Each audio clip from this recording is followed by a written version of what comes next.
क्या common mistakes हैं जब सोलर इंस्टॉल होता है, तो उसमें क्या वेंडर्स जो इश्यूज आते हैं उसके अंदर वो क्या हैं और क्यों आते हैं, क्या रीजंस हैं उसके पीछे? देखिए बेसिकली हर चीज़ में एक तो क्वालिटी पॉइंट ऑफ व्यू से चीज़ को देखना होता है कि चीज़ जो लग रही है उसकी क्वालिटी क्या है, लॉन्ग लास्टिंग है, ड्यूरेबिलिटी उसकी कैसी है, स्ट्रेंथ कैसी है उस चीज़ की, कितना अरसा तक वो चल सकेगी। तो बाज़ कस्टमर्स तो बहुत ज़्यादा इस चीज़ के ऊपर मोहतात होते हैं कि क्या एक एक चीज़ को देख रहे होते हैं कि क्या चीज़ लग रही है। और सेकेंडली ये चीज़ है कि टेक्निकली वो चीज़ कैसी है, वो कितना अरसा तक चल सकेगी, उसकी वारंटी सही है नहीं है, परफॉर्मेंस उसकी क्या होगी चीज़ की।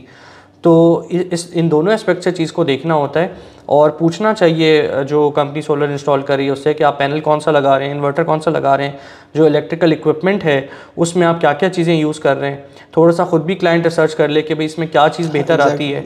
और जैसे पाइप्स हो गए, इलेक्ट्रिकल आइटम हो गया, उसमें टॉप ब्रांड्स कौन से हैं, टॉप कंपनीज़ कौन सी हैं जो कि ज़्यादा अरसा चल सकें। मेन इसमें चीज़ एक स्ट्रक्चर होता है।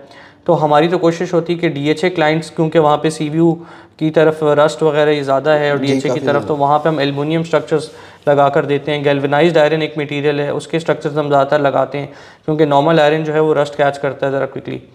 तो स्ट्रक्चर के ऊपर बात करनी चाहिए कि वो स्ट्रक्चर कितने गेज का है, कौन सा है, उसकी स्ट्रेंथ कैसी है।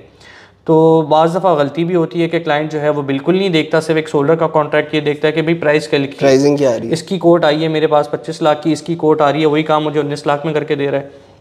बल्कि कई जगह तो ऐसा होता है, हमें कहते भी हैं कि भाई आप क्या वो जो है वो इतना महंगा क्यों दे रहे हैं आप, और क्या ये वो मतलब मुख्तलिफ तरह से कस्टमर एक तरह से टॉन्ट भी कर रहा होता है कि इतने पैसे आप ज़्यादा मांग रहे हो, वो फलाना तो इतने कम में करके दे रहा है।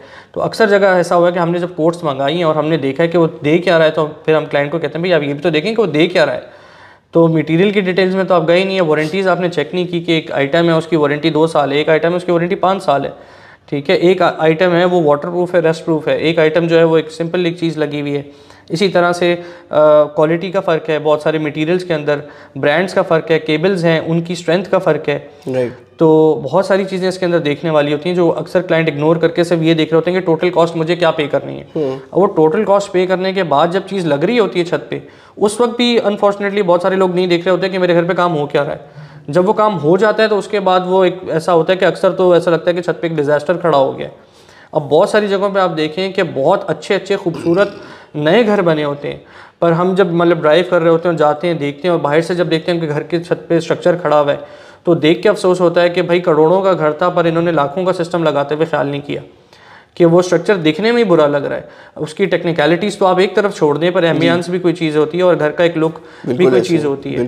तो जगह जगह उसके स्ट्रक्चर पे जोड़ हैं, टांके हैं और मुख्तलिफ जो है वो या 2 महीने बाद ही 3 महीने बाद ही जंग खाया हुआ है, तो वो आपके तो पूरे घर का लुक भी ख़राब हो गया, स्ट्रक्चर का लुक, छत वगैरह ख़ुद ख़राब हो गई। और टेक्निकली फिर जब प्रॉब्लम्स आना शुरू होते हैं और रिस्पॉन्स नहीं मिलता, तब फिर बहुत देर हो चुकी होती है जब क्लाइंट को समझ आती है कि हम एक मिस्टेक कर चुके हैं।